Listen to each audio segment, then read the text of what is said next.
Hello, hello. Aujourd'hui, j'ai 3 grosses news sur des institutions vraiment énormes qui se lancent et qui continuent de faire des choses dans la crypto-monnaie.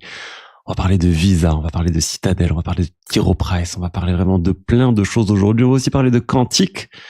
Bref, plein de choses à vous raconter. Bonjour à tous et bienvenue sur Crypto Flash, la chaîne de l'actualité crypto. Au niveau du cours des crypto-monnaies, on voit une baisse globale aujourd'hui. Un BTC à 63 000 $, moins 1,7%. Hyper liquide, moins 8%. Ethereum, 1800 $, moins 2,7%. Parlons, je vous ai dit, des institutions. Donc, malgré ce bear market, on peut pas nier qu'on est dans un bear market, on continue de voir une adoption croissante au sein des institutions, principalement les institutions financières du monde de la finance traditionnelle, en fait, qui se lancent réellement dans les crypto-monnaies. Regardez, on va commencer par cette news autour de T. Rowe Price. T. Rowe Price, c'est un gestionnaire d'actifs extrêmement connu. Je sais pas si vous vous rendez compte, mais il a sous gestion 1900 milliards de dollars. 1900 milliards de dollars, c'est quasiment la market cap de toutes les crypto-monnaies. On est, juste le BTC, on est à 1260 milliards de dollars. Donc, vous voyez un peu l'idée. La market cap globale, toutes les cryptos, on doit être à 2200 milliards à peu près. Donc, juste eux, ils gèrent quasiment autant que toutes les crypto-monnaies. Bref, c'est un gestionnaire d'actifs énorme et ils viennent de lancer leur premier fonds ETF, qui est la première fois qu'on a un gestionnaire d'actifs qui gère en fait un panier de crypto-monnaies pour les utilisateurs dans un ETF et on a l'allocation. Regardez, on trouve du Bitcoin à 40%, Ethereum 18%. Donc jusque-là, c'est, on va dire, quelque chose de pas très risqué. Ensuite, on va sur d'autres actifs, 11% du BNB, 9% de Solana, 9% d'XRP et 6% de Hype, hyper liquide. Ensuite, 3% de Stellar, 1% de Dogecoin et le reste, c'est juste l'USDC et du cash. Donc intéressant comme répartition de crypto, d'altcoin aussi. Intéressant de voir hyper liquide, un peu surpondéré à 6% du panier parce que ça représente pas 6% des market cap de toutes les crypto-monnaies. Mais voilà, c'est intéressant de voir comment ce fonds se positionne sur le hype et sur les autres altcoins que vous pouvez voir ici. Mais T. Rowe Pricing, c'est pas le seul. On a aussi Visa. Regardez, Visa vient de lancer sa plateforme pour stablecoin. Ça vient d'être lancé. Le stablecoin qui est mis le plus en avant, c'est l'OpenUSD. Clairement, dans le communiqué de presse, on voit surtout des mentions de l'OpenUSD. OpenUSD, OpenUSD. Alors, dans les autres documents, on voit aussi qu'il fait mention des autres stablecoins, c'est-à-dire ça va aussi permettre de faire de l'USDC, du Paxos USDG aussi, et c'est à destination des fintech, des banques, des sociétés qui veulent venir s'intégrer en fait avec les stablecoins, permettre les paiements en stablecoin. Donc encore une fois, ça c'est un gros narratif de ce cycle, les stablecoins, les RWA et les institutions telles que Visa qui sont en train d'essayer d'adopter tout ça pour pas se laisser dépasser et pour intégrer les cryptos dans leur mode de fonctionnement classique. Donc ça c'est extrêmement intéressant. Je vais vous parler d'une autre institution tout de suite, juste avant, je vous rappelle, il y a 25 € offerts sur Bitvavo, l'exchange crypto partenaire de la chaîne, exchange européen qui a l'agrément MiCAR. Vous avez près de 400 crypto-monnaies, vous avez des frais assez bas sur les paires USDC, 0,05%, des frais sur les paires euros à 0,25%. Donc n'hésitez pas, vous avez le lien dans la description si vous souhaitez vous inscrire sur une plateforme européenne qui a tous les agréments et qui vous permet de trader des cryptos assez facilement. Parlons de la troisième institution, je vous ai dit. La troisième, c'est Citadel. Citadel Securities vient d'investir 400 millions de dollars dans crypto.com. Citadel Securities, c'est un market maker, un des plus gros market makers, le plus gros market maker sur le New York Stock Exchange. C'est juste énorme ce qu'ils font comme bénéfice, comme volume. Regardez, le bénéfice net en 2024, c'était 4 milliards de dollars selon Wikipédia. Ça génère énormément d'argent. Citadel Securities, ça a été fondé par Ken Griffin, le fondateur de Citadel, le hedge fund, qui est aussi un fonds qui gère des milliards de dollars.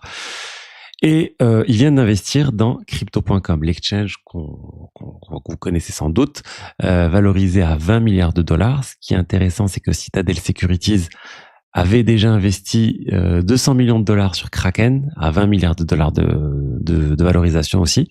Et ils étaient parmi les investisseurs de Ripple, qui avait levé aussi autour de 500 millions de dollars et une valorisation de 40 milliards de dollars. Donc vraiment, ils se positionnent sur des très très gros projet crypto. C'est encore une fois un géant du market making, du trading haute fréquence. C'est quelque chose d'extrêmement connu au niveau de Wall Street et au niveau de la finance classique, et qui eux aussi sont en train d'investir dans la crypto-monnaie. Donc vraiment, c'est assez particulier de voir ça, de voir autant d'institutions investir dans les cryptos, mais au final qu'on soit dans un bear market où tout est rouge, où les gens sont plus là, et que en fait il y a plein de projets qui ferment, plein d'équipes qui licencient.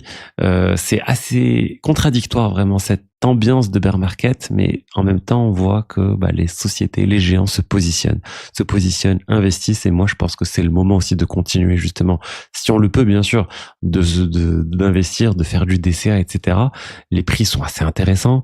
Bien sûr, faut pas investir sur n'importe quoi. Si on dit que je vais aller investir sur, allez, je vais dire à même coin, je vais aller investir sur du Ansem, mettre all-in sur Ansem ou sur Cashcat de Robinhood. Ça peut peut-être marcher, mais c'est extrêmement risqué, alors qu'il y a des investissements beaucoup moins risqués. On peut voir ici du BTC, de l'Ether, etc. Ça reste quand même quelque chose de plus intéressant, je pense, à faire en ce moment. On va parler de pas mal d'autres sujets. Regardez, je voulais vous parler du risque quantique. Je vous en ai pas mal parlé depuis quelques temps, mais là, ça continue à faire parler de lui, le problème quantique du BTC et des autres crypto-monnaies d'ailleurs. Mais quand les ordinateurs quantiques seront là, toutes les clés publiques, privées du BTC pourront être cassées. On pourra remonter de la clé publique à la clé privée. Même si l'adresse n'a jamais envoyé d'argent, lorsque cette adresse voudra faire une transaction, à ce moment-là, on pourra la casser. Donc vraiment, c'est la catastrophe, le risque quantique pour les cryptos et le BTC.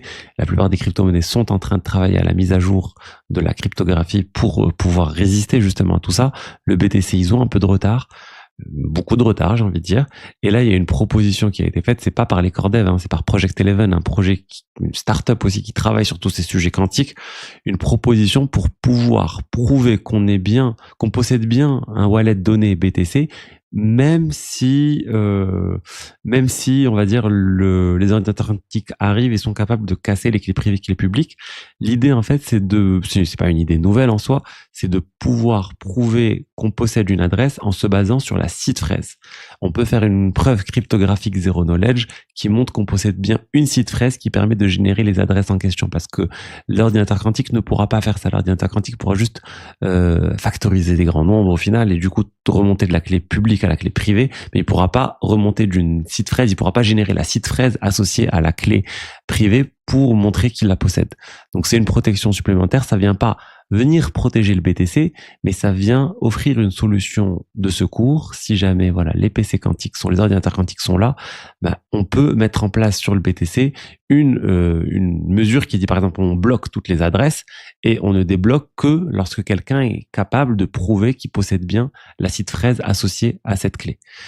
C'est une solution c'est pas la meilleure solution, dans le sens où ça vient pas protéger les anciennes adresses, ou plutôt ça vient pas empêcher un piratage tout de suite, mais ça vient offrir une solution pas de contournement, mais une solution de secours, une solution d'urgence. Il y a un hard fork pour bloquer par exemple toutes les transactions sur le BTC et débloquer uniquement ceux qui ont ce type de seed phrase. Mais bon, ce qui est dommage pour le BTC, c'est que les seed phrases n'existaient pas au départ, donc il y a pas mal de personnes qui n'ont pas de seed phrase, il y a pas mal de personnes qui créent des adresses BTC sans seed phrase aussi. Avec des lignes de commande ou autres, on peut faire ce type de choses. Donc bon, c'est pas mal, mais il faut continuer à trouver d'autres solutions.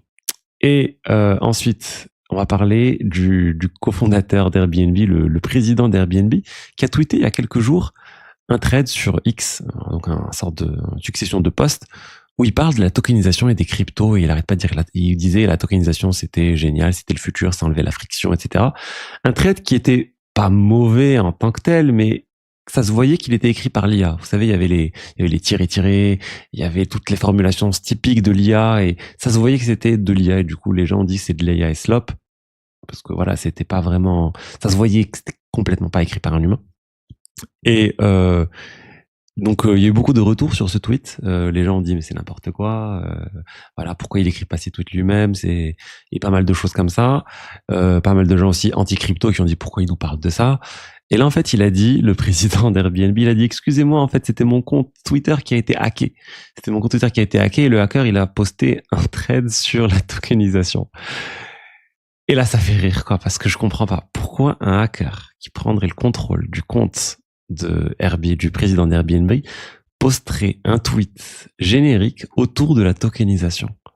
Les hackers, quand ils prennent la main sur des comptes Twitter importants, qu'est-ce qu'ils font? Ils postent des adresses de memecoin, des noms de memecoin, des smart contracts, des adresses de memecoin pour faire pump un coin donné et profiter du pump en question. Ou à la limite shorter un coin en question. Bref, mais généralement c'est un pump. Ils balancent le nom d'un memecoin, ensuite ils attendent que les gens l'achètent et ils le vendent et ça dure quelques minutes et ils arrivent à se faire des dizaines de milliers de dollars ou des centaines de milliers de dollars. Poster un tweet sur la tokenisation de manière globale n'a absolument aucun intérêt pour un hacker. Donc bon, voilà, il y a des gens qui disent, est-ce que juste il a posté lui-même ce tweet et au final il a regretté et il a dit non mais excusez-moi, je me suis juste fait hacker. C'est assez bizarre cette histoire en tout cas de hacking du compte Twitter pour poster un tweet sur la tokenisation.